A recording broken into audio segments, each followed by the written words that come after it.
So my friend here joining me on the screen is Steve Gaddisy. Is that correct? Yes, sir. How's it going, Dennis? Good. I didn't murder it. So, No, you did good. all right, good, good. I'm horrible with names, and so thank you so much for being here. I know your time is valuable. You're growing a business. Everybody, this is Steve. He's the gentleman who took his business from zero startup, no freight brokerage experience, to over $63,000 in sales in his first 30 days. So, welcome to the show, Steve. Thank you for being here. Thanks for having me, Dennis. I appreciate it. Yeah, awesome. We had a really good time getting to know each other because you were a student of my Freight Broker Sales Accelerator program. Yep, Yeah, that's and correct. you were actually in the last cohort a few months ago, right? A couple months ago?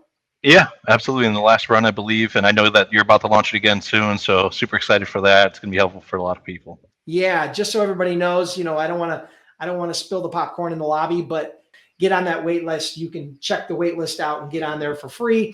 Just go to freightbrokerbootcamp.com/wait list. All right, so here's the link to get on the wait list if you guys want to check that out. That's actually where Steve and I met. Steve, why don't you just give a quick intro, take a minute, kind of how you got into the freight brokerage business, a little bit about your business, and then we'll get the ball rolling.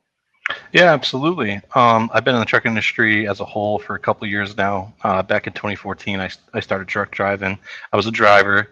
I went ahead and got my own authority, went about it the whole way. And then from there, I bounced over doing dispatch. I started my own dispatch company. And I was thinking one day, I said, you know what, it'd be great to have my own freight and my own freight network, and I can keep folks busier.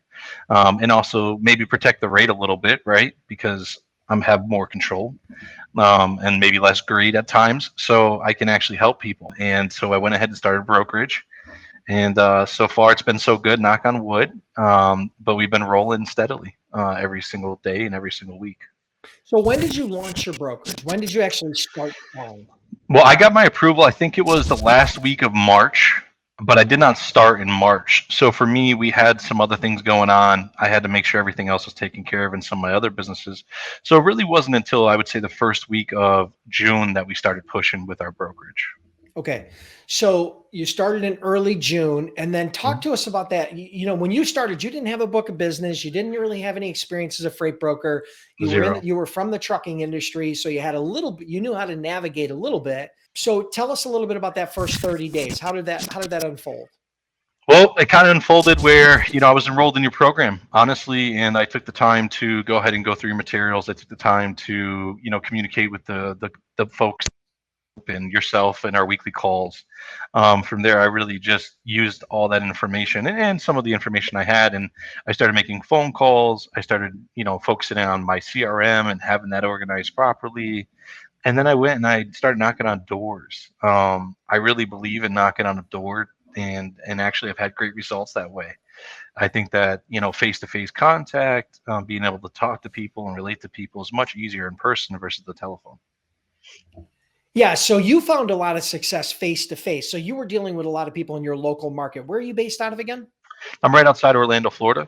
Yeah. And so tell us a little bit about that start. I mean, did you have outside sales experience prior to this? Had you done a lot of that, or you just intuitively felt as though that you could make a better impact, make a better first impression, and that you'd be able to get cash flow faster by doing the face to face?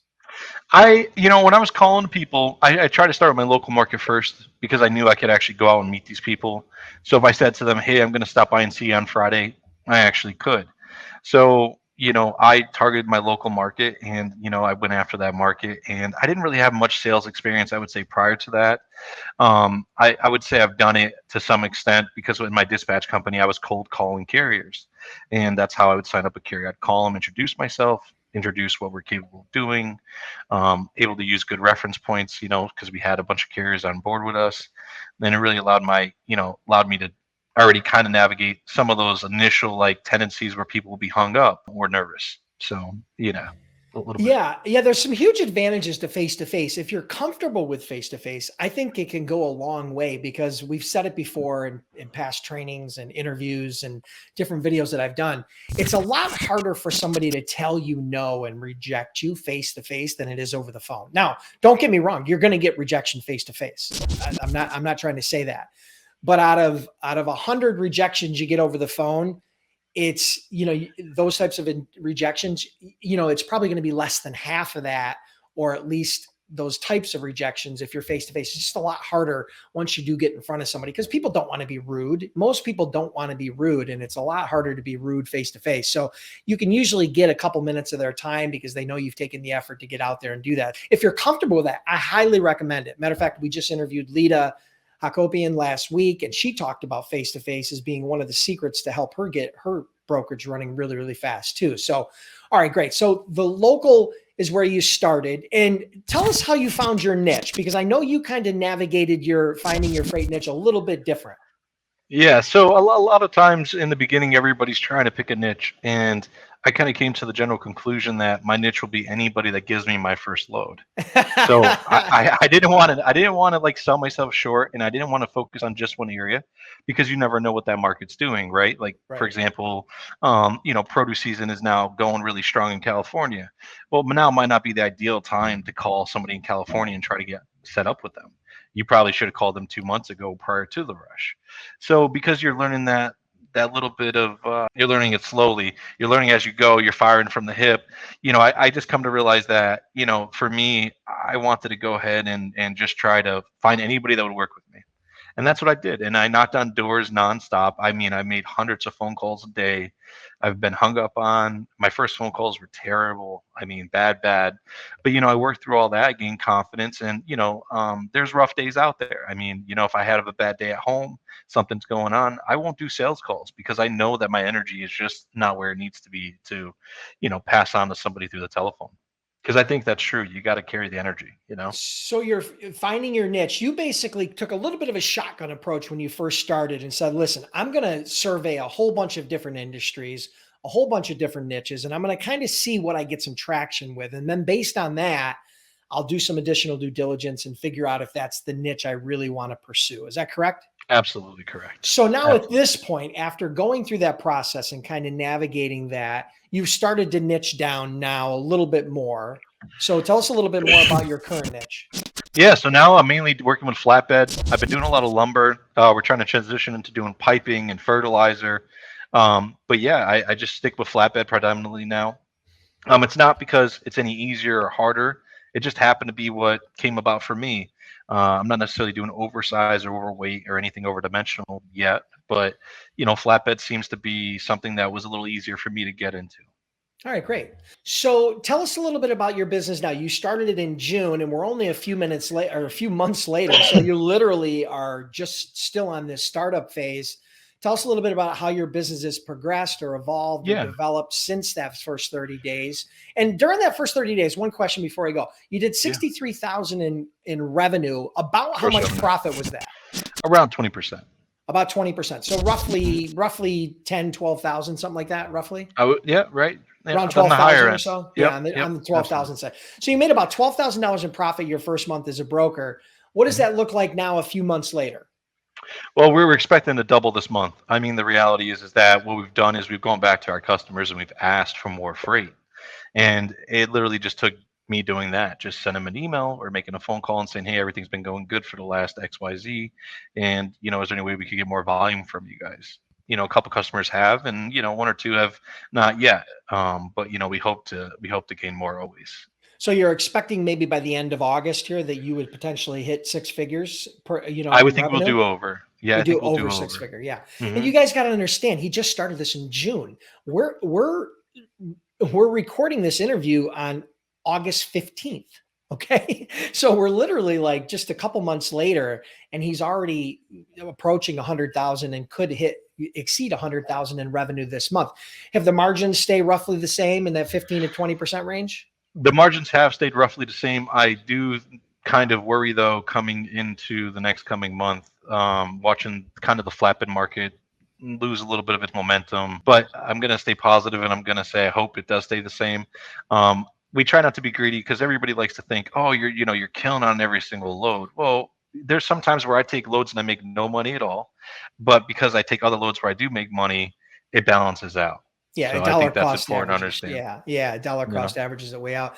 Yeah, so here's the good thing to know for everybody in the audience here. What Steve just mentioned was every industry, every niche has its ups and downs. It ebbs and flows, right?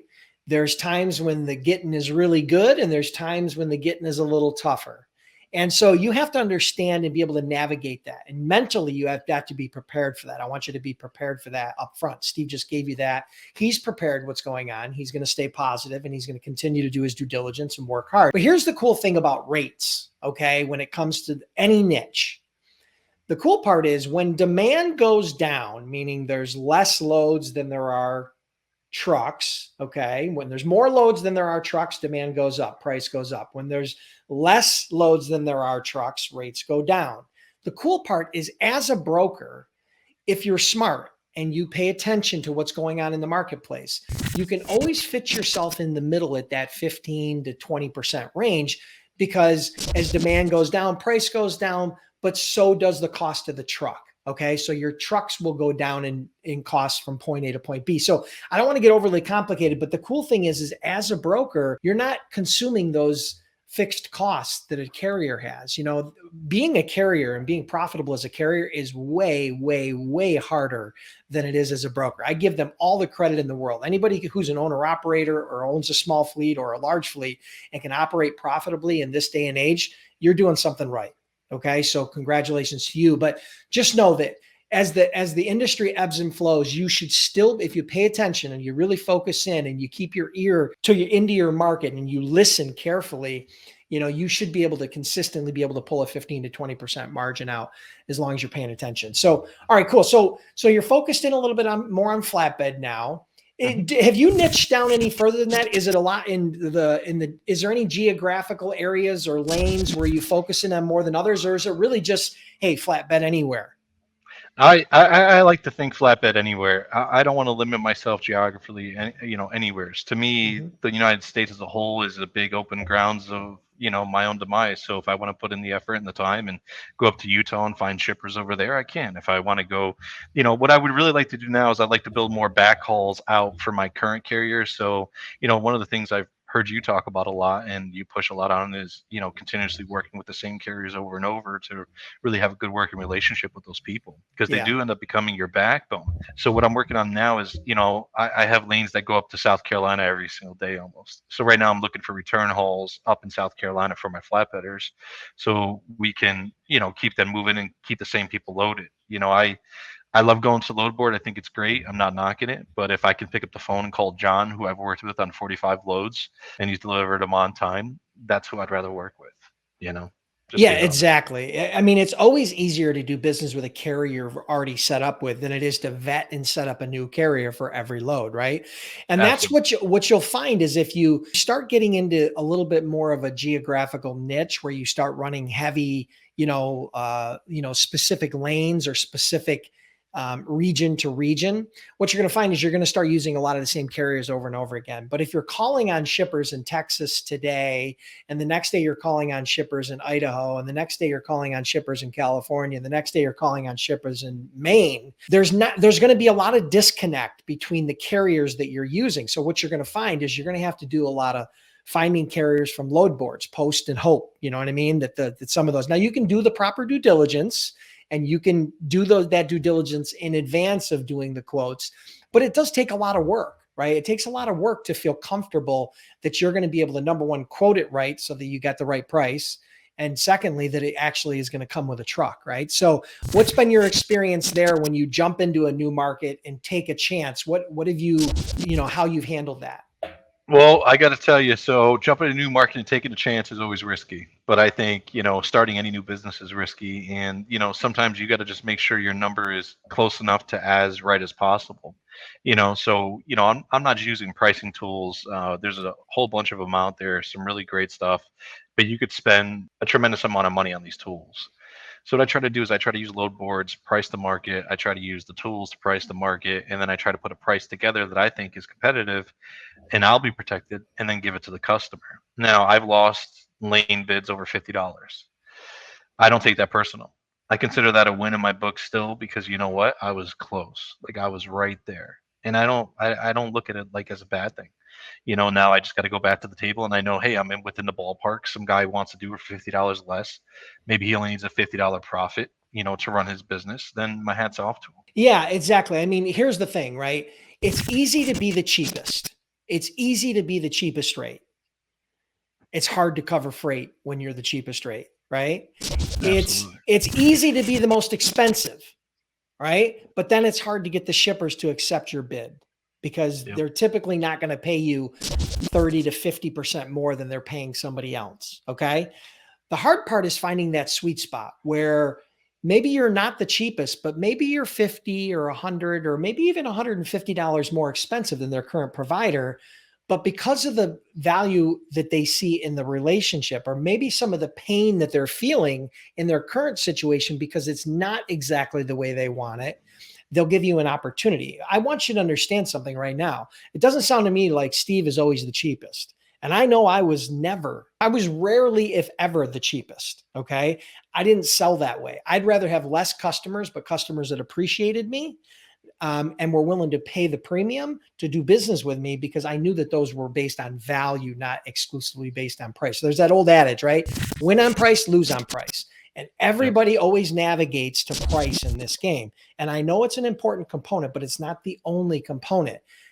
New salespeople, weak salespeople, lazy salespeople always have a tendency to use the drop, to try to use price as the biggest variable to get the business. When in reality, if you focus there, your shipper's going to focus there. If you focus in other areas, you can then get some of your prospects to focus in on those other areas. And you'll be surprised how much they are willing to pay if you can bring some additional value to the table. So, Absolutely. so Steve, so tell me a little bit. So now you're doing more over the phone sales. You're doing more remote because you're not doing as much local. Man, I still go out once a week. I go out once a week. I mean, I'll drive within 4 hours of where I am, and I'll go talk to people. I'm still going out once a week, but yes, I am doing a lot of emails.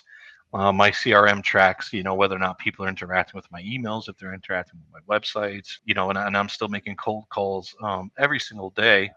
The thing is that as we're building and we're growing, it does start to take away from my ability to do as many cold calls. That's why I'm starting to implement logistic coordinators. I'm trying to implement more agents, and to my team, that people that I like. I think that's important too. A lot of people are like, oh, I just hired 6 agents. Well, I don't know if that's necessarily a good plan either. You got to really kind of vet the people you want to deal with. So I'm super picky in that way. And I'm not hiring people out of California right now. There was a great guy that was in our program. He messaged me, hey, do you think we could get on board together? But because of the whole EB5 deal, I just didn't want to get involved with it over there. So one of the things you said, I mean, I love the fact that you're still mixing face to face with over the phone. You talked a little bit about your CRM. What CRM are you using? I use Pipedrive. Yeah. Just initially, starting out, I think like a lot of people get overwhelmed because maybe they're getting a lot of calls or they're seeing a lot of different softwares and programs out there. I was able to start with Pipedrive. I think it was for free, and then I went to the top tier, which I think is like $40 a month, which is in my mind relatively Reasonable. cheap. Yeah. Yeah. Pipedrive is one of the ones that I recommend for startups, for startup freight brokers. And I've used it extensively a few years ago. And so I think it's a great place to start. And again, just so you guys understand what a CRM is, it's customer relationship management software. It allows you to manage all of your leads, your prospects, and your customer data. Right now, this is not replacing a TMS. This isn't replacing your transportation management software. This is more on the sales side. Okay. So all of your outreach, all of your emails, all of your calls, all of your quotes, all of your communications, that's what goes into your CRM. And so he's using Pipedrive for that. I would highly recommend you guys check that out. It's a great software, very affordable, very easy to kind of customize and set up. A nice little workflow. I like the way you can set it up in basically in buckets, right? Where It's pretty intuitive. You can Yeah. even automate things. Like you can send automated emails when you add people into your system, which, saves you a lot of time when, you're a 1 or 2 man team in the beginning, starting out. Yeah. So I like Pipedrive. I like the CRM. So what would be your advice to someone who's a startup freight broker in their first 30 days if they were going to focus more on the phone? Because I think more people are going to do phone startup. What would you suggest would be a good protocol and a good cadence for outreach, for doing outreach to whatever niche they've decided to do? How many calls per day, per week? Something along those lines. I'd like to hear it from you because I can say it till I'm blue in the face, but people have a tendency to well, I don't know if I could start just a little bit earlier on. What I try to do is I try to keep my costs as low as possible on my startup. So that means I'm going bare bones, right? I'm getting my CRM, I'm getting my phone system, a website, and an email. That's it. I'm getting my LLC filed and my EIN, and I'm applying for my broker's authority. Yep. You can start doing your sales calls before then. As long as you're an active business, you could technically be calling people, because odds of you closing somebody on your first week or two of calls is going to be slim, so at least you get your foot in the door, you start getting some practice in. Mm-hmm. At least that's what I did, just trying to get my feet wet. And that's Yep. what I try to tell people now. So other than that, what I do is I'm always reaching out to people. I don't ever think of myself as bothering somebody. I never apologize for emailing or calling somebody. That's not the position I'm in. I'm in a position where I'm bringing something of value to you. So I always try to keep my head in that space that, my time is just as much valuable as your time, and working together, we can actually do better together. I love that, because you remember mindset is module number 1 in my Freight Broker Sales Accelerator. And it's number 1 because it's where a lot of people that are new to owning a business or doing sales or outreach or engaging with prospects over the phone or face-to-face, it's where they struggle. And that's one of the things that people say a lot. I feel like I'm bothering people. I feel like I'm interrupting them. I feel like I'm going to make them mad.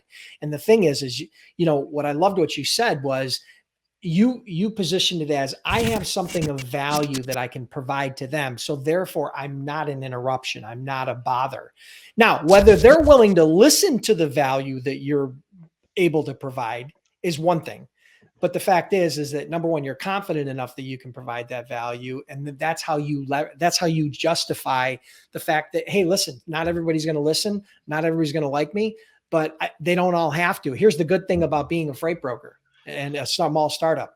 You want to make 6 figures. Okay. You want to make $100,000 in profit in your pocket. You literally need 5 to 10 customers. I would say you might not even need. You probably don't even need that, but yeah, no, I would say you might not even. You might not even need that, but 5 to 10. Yeah. And these don't have to covered. be big shippers. I mean, you're not talking covered. about US Steel. You're not talking about, Nestle Water. You're not talking about big shippers. You're talking about just small to medium-sized shippers. You get 5 to 10 customers, you've got a really nice, healthy 6-figure profit going in your pocket. Okay. Now, if you want to shoot for the moon, go get 50, right? Now you have a real business. Now you're doing probably 5, 10. Yeah. You're doing 10 million or more in business.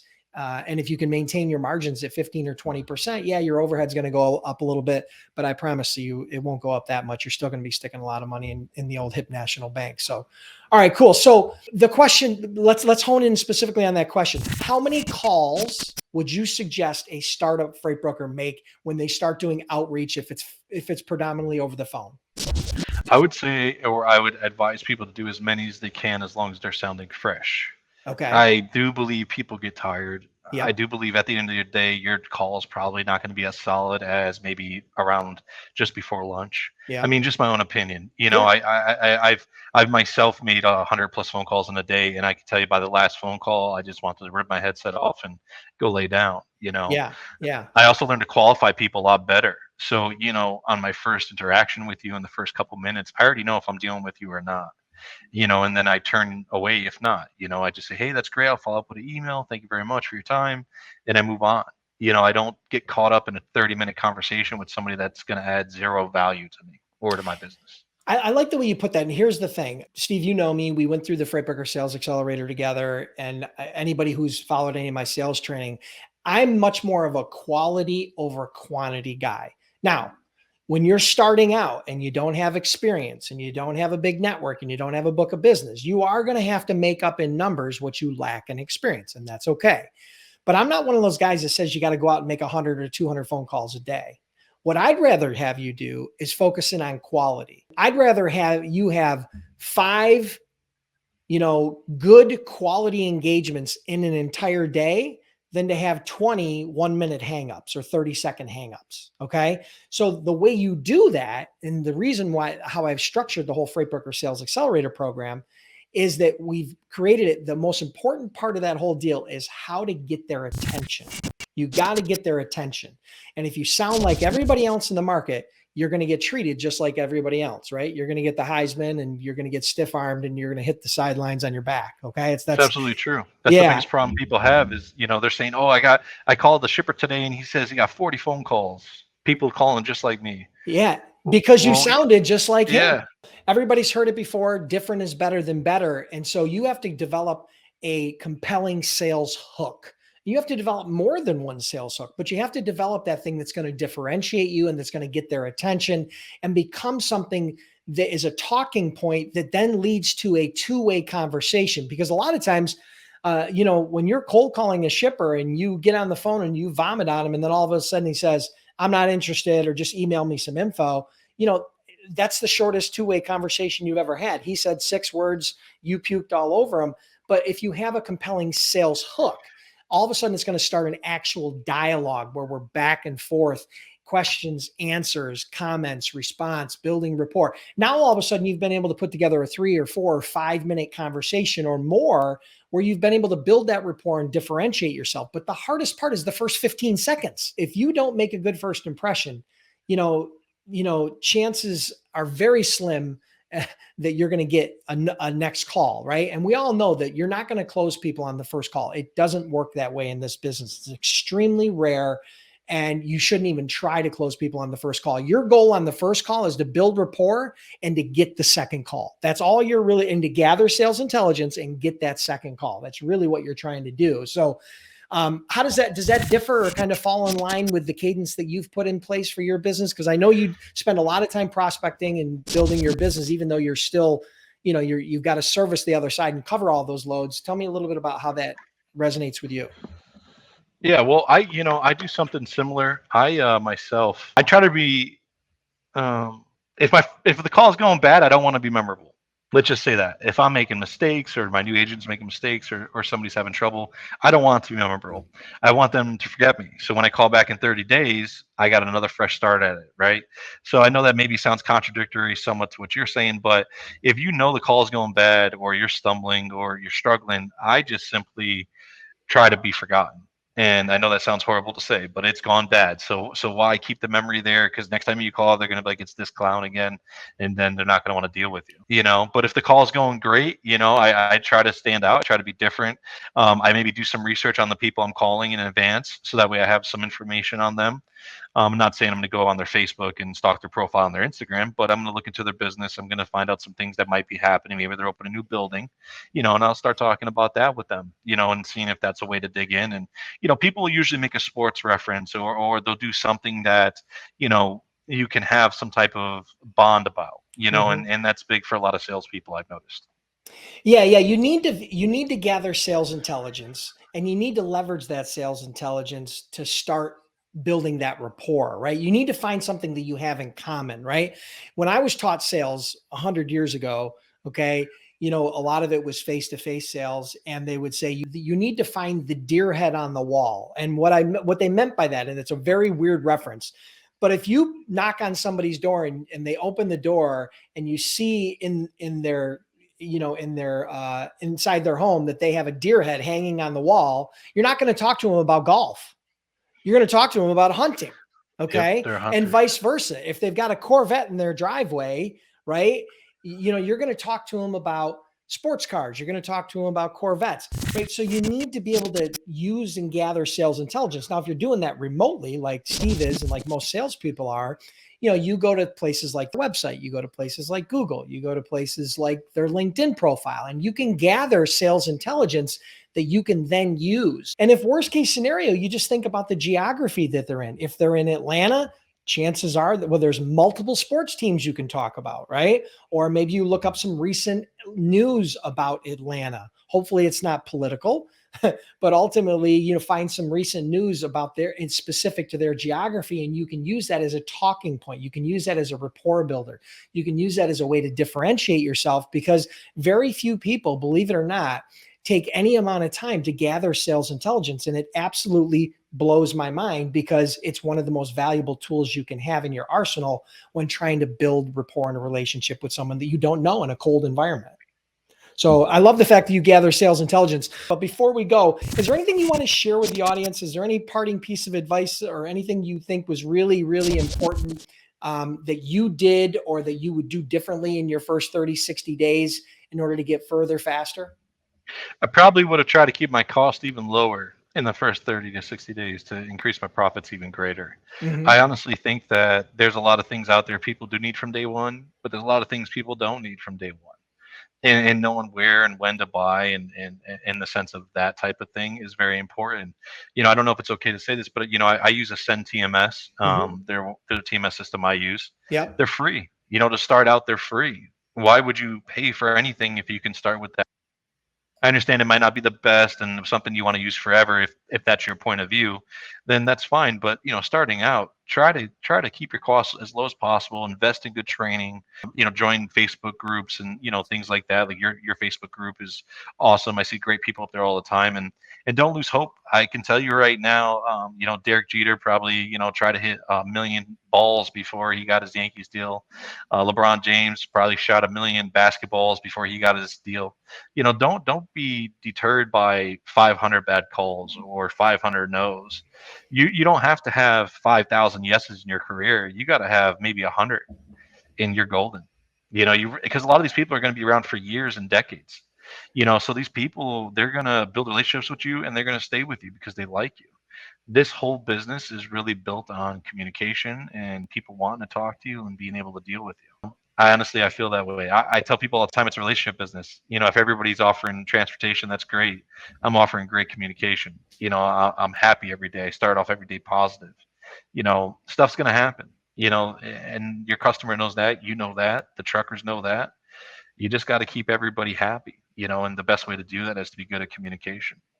Yeah, people do business with they know, like, and trust. Okay. If you're missing any of those three ingredients, they're not going to do business with you. Okay. It all starts out with knowing who you are. That's those early calls that you do with them to build the rapport, right? They like you based upon the things that you have in common because people, or how you're different, right? That's how they like you, either in common or different. And then trust is built through clear communications and through doing what you say you're going to do.